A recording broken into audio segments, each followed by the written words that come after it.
Hi, everyone. So I'm just going to walk you through the lesson number 3 of trigonometry. So far, we've been focusing in on right-angled triangles. And so we've been, basically, we've learned about SOHCAHTOA. And so, you would see a triangle like this, but it would have to have this little symbol in the corner. And right away, then, you know that your tools to deal with a triangle like this, well, you could use Pythagorean theorem, which is a squared plus b squared is equal to c squared, where c has got to be the hypotenuse. Or now a new tool you've got is something called SOHCAHTOA. SOHCAHTOA. And basically, let's say that I'm going to label this angle as theta, and I'm going to label, so this would be the opposite side to theta. This is the hypotenuse because it's opposite the right angle, and this is adjacent. And so you would know that based on SOHCAHTOA that sine of theta is equal to opposite over hypotenuse, cos of theta is equal to adjacent over hypotenuse, and tan of theta is equal to opposite over adjacent. So these are the tools that we've learned in lesson 1 and 2, and you can use these trig ratios to solve for angles. You can solve for side lengths, and we've been through some different applications of those. And so these are tools that we have. However, they are tools only for right-angled triangles. So just be aware of that you'd need to have that symbol to show that it's a right angle in order to use those different tools. Okay, well, today's lesson is about what do we do when we don't have a right angle triangle. And this is the first of 2 laws that we're going to show you. And so it says here, so far, you've been dealing with only right-angled triangles, and you've used trigonometric functions with those. And although they're very useful, there are lots of other types of triangles besides right-angled triangles. And we need to find a way of dealing with these different types of triangles. Okay, so if we're working with a non-right-angled triangle, that means there's no hypotenuse, so we can't use Pythagorean theorem. Instead, we can use something called the sine law. So this is going to be something new that we haven't learned yet. So let me emphasize that in looking at this triangle here, I've got triangle ABC. Notice that there's no corner of it that's got that little symbol in it to show that it's right angled. A lot of you may look at this and say, well, it looks like angle A is a right angle, but notice that there's no symbol there. In order for it to have been a right angle triangle, they would have had to have labeled it like this, with a right angle in there. But of course, that's not the case. And so we have to assume that A isn't 90 degrees. Okay. Well, the first things first is that we need to label our triangle. And we've come up with a standard way of labeling. I'm just going to get rid of this just for a second. And here is the standard way of labeling. So what we do is when we label triangles, we label the angles with capital letters. So there's capital A for that angle. There's capital B for that angle, and there's capital C for that angle. And the opposite sides are given the small letters. So I know that capital C and C look very similar, but this is a small c because it's opposite that angle. There's a little b because it's opposite angle B, and there's a small a because it's opposite angle A. Okay, so that's how we're going to label triangles that aren't right-angled triangles.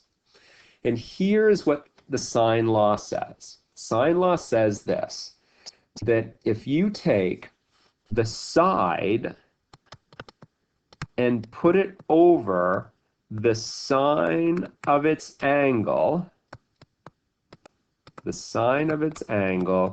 every every side and opposite angle, those ratios are equivalent. So the side length A over sine of the angle A is equal to the side length B over the sine of angle B, and it's equal to the side length C over the sine of C. So each of those ratios is equivalent, and you're going to see how that's going to be very powerful for us as we go to solve these triangles. Now, a few more points before we move on. I've talked about this first point. It says the triangle needs to be labeled in the way of the picture above. So side A is opposite angle A, side B is opposite angle B, and side C is opposite angle C. And they put a little note in there that none of those is the hypotenuse. There's no hypotenuse because it's not a right angle triangle. So just be aware of that. Depending on the information you have about the triangle, you can use any two of the three parts of the sine law. So I'm just going to go back for a second just to show you what I mean by that. Is that I know you've written three different ratios here, but when you go to solve the problems, you're going to focus in on only two of them. So I'm going to put a box here around two. Now, it may not be these two.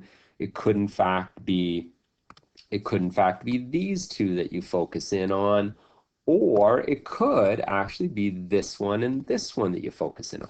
But you don't use all three at the same time. You use two of them at the same time. Okay, so that's one thing. And now what it says here, you need to know at least one set of sides and angles. So this is going to be the key to the sine law, is that you need, in order to use the sine law, you need a side and its opposite angle. And so that's something that you're going to be looking for in these questions is, do you have a side and its opposite angle? And if you do, then you would choose sine law. Later, next week, I'm going to teach you another law called the cosine law, and that's used where you don't have opposites. Okay, so to use sine law, we need the measures of two sides and the angle opposite one of these sides. So that's a critical point. I just kind of mentioned that. And the measures of two angles on one side, that also works. And I'll show you why that's the case as well. Because here's the key. I'll give you a little hint on this second one, is that if you have two angles in a triangle, you can get the third angle. Because we know that the sum of the angles in a triangle is equal to 180. So as soon as you have two angles in a triangle, you definitely can get the third angle using that. Okay, and I'll show you an example of that.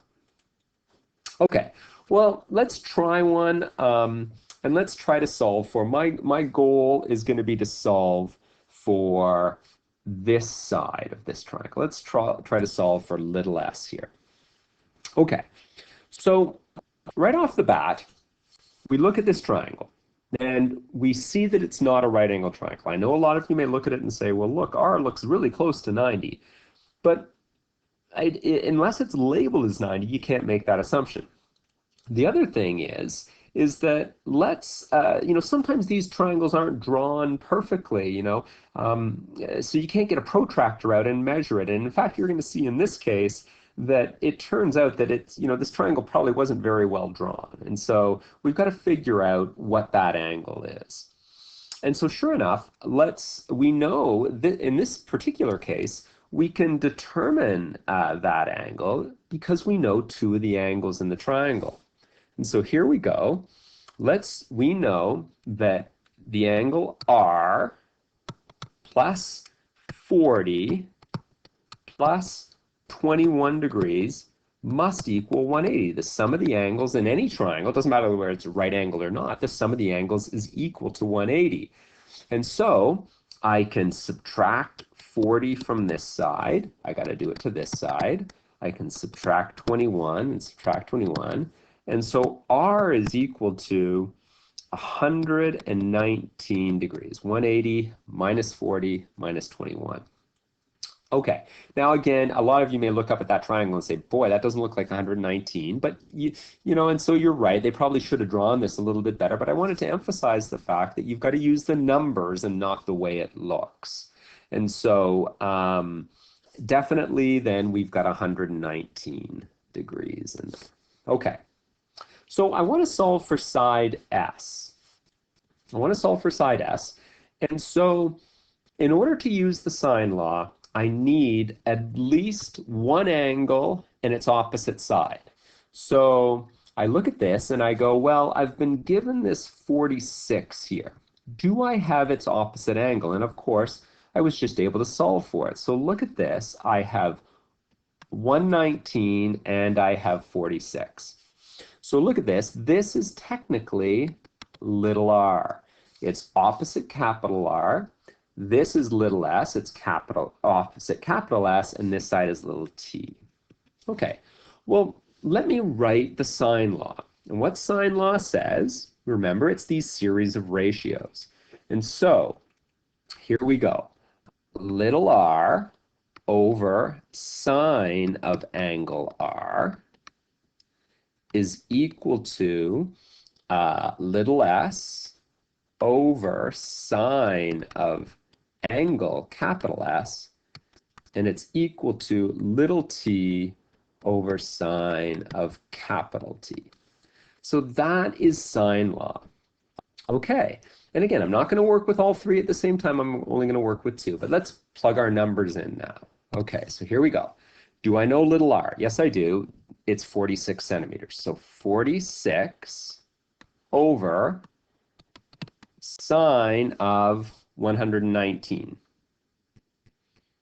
Sine of 119 is equal to little s. I don't know that, over sine of 40, and little t, I don't know that either, so I'll put it in as t over sine of 21. So all I did was plugged in the numbers that I knew. Now, in this case, my goal was to solve for that side s. So clearly in this example, I don't need this last ratio. So look at this. I am going to focus in, and I'll just get a different color here. I'm going to focus in on those two. And the reason why I'm going to focus in on those two is that I need, my unknown is s, and I can only have one unknown. So I've got to always pick the ratio that I know the whole ratio for. So I know the side 46, and I know the sine of its angle. So the sine of 119. So notice that in this example, I've only got one unknown, which is my s. And so that's why I'm going to focus in on these. If I had picked these other two, s over sine 40 and t over sine 21, there would have been two unknowns, and I couldn't solve. So here I go. I'm going to pull this down here, and I'm going to go 46 over sine of 119 is equal to s over sine of 40. Okay. Well, here we go. Now is where I pull my calculator out. And I want to replace, because sine 119 is just a number. It's a ratio. So here I go. I'm going to use my calculator. So I'm just going to go to my calculator. And sure enough, I'm going to type in this calculator, I hit sine first. So I'm going to hit sine of 119, and it equals. And I get 0.8746. Well, I'll go 0.875. So here I go. I'll go back, and it's 0.875 is equal to s over, and then sine of 40. So I'm going to, let's figure out what sine of the angle 40 is. So I'll go back to my calculator, and I'm going to clear, and I'll put in sine of 40 equals, and I get 0.642, 0.6, oh, and I'll round the two up, 0.643. It's 0.6427, so I'll go 0.643. And so here we go, 0.643. I find carrying the 3 decimal places is usually pretty good, and you'll get an answer close to what the back of the book is. So now I've got to get s by itself. So I'm almost done, and so to get s by itself, I've got to get rid of this 0.643. Well, right now it's being divided. It's dividing s by 0.643, so I'm going to multiply this side by 0.643. You multiply to get rid of it, and so you'll end up, that gets rid of it off this side, but I've got to multiply this side by 0.643. And so here we go. It's going to be 0.643 times 46 divided by 0.875. So let me go back to my calculator, and here we go. I'm going to clear everything, and I'm going to go 0.643 times 46 divided by 0.875 equals, and I get 33.8. So S is 33.8 centimeters. So that's how you use the sine law.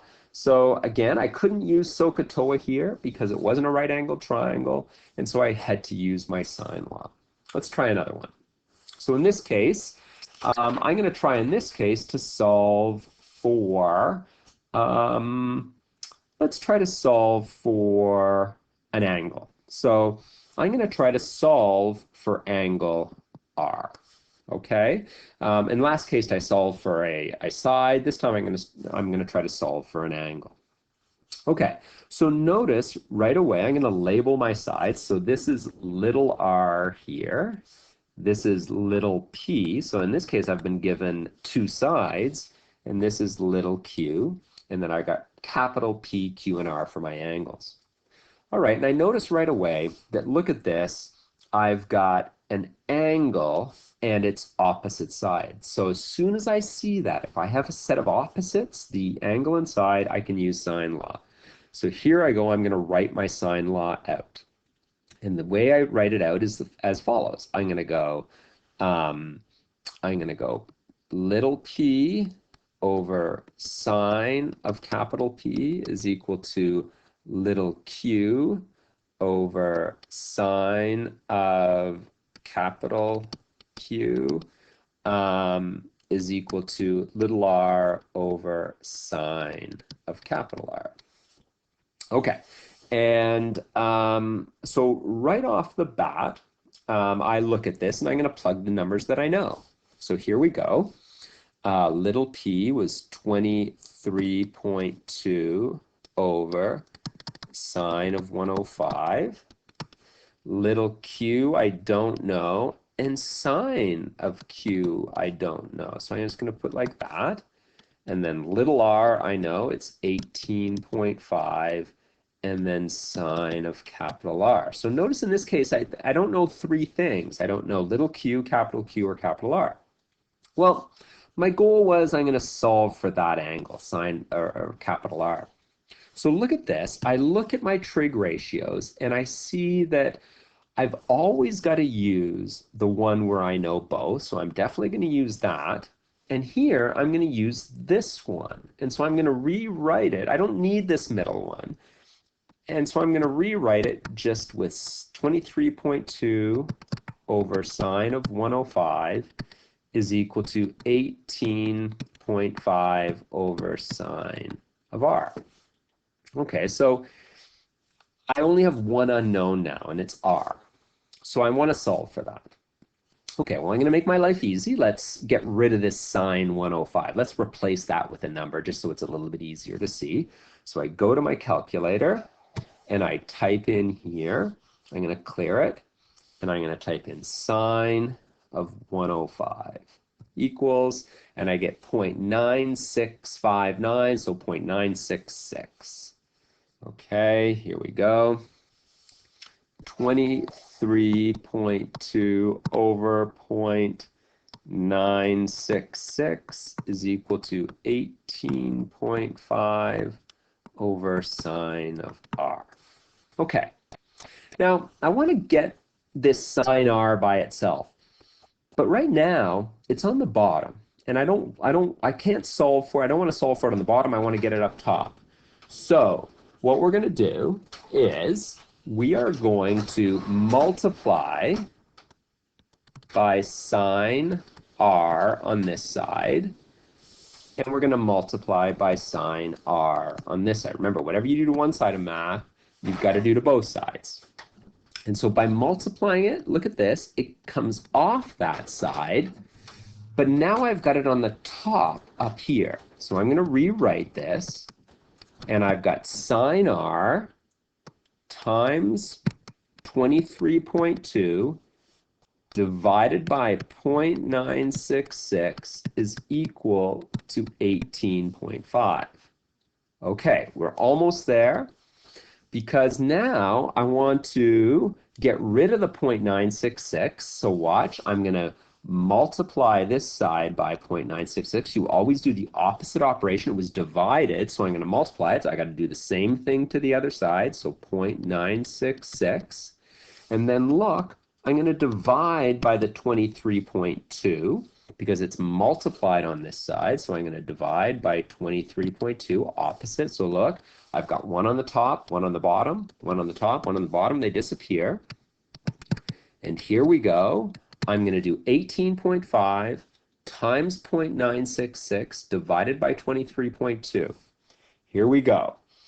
18.5. I'm going to clear this. 18.5 times 0.966 equals, okay, and then divided by, and I've forgotten what the other number was, divided by 23.2, divided by 23.2 equals 0.770. Okay, so here we go, back to here. 0.770. We're so close because I didn't want to solve for sine r. I just wanted the angle r. And remember, our calculator can do this. We're going to do the inverse sine of 0.770. That's how you move the sine to the other side. And so the inverse sine of 0.770, I use my calculator. Let me go back here. Let me clear this. And I go inverse sine. Some calculators do second function sine, and I go 0.770, and I get 50.35 or 50.4 degrees. So here we go. Angle R is 50.4 degrees. All right, so that's using sine law to get either a side or to get an angle. Your homework I've put right on here. The first one is just writing, labeling a triangle and writing the ratios. So you're going to write the sine law. You don't have to evaluate anything, just writing the sine law for those two triangles. The next one is to practice solving, so doing what we did in the last couple of steps is solving for either, in this case, solving for W or solving for M. And then a couple other questions for you to practice on. So we're gonna, if you guys can do those for homework, that would be fantastic. Thanks very much and good luck.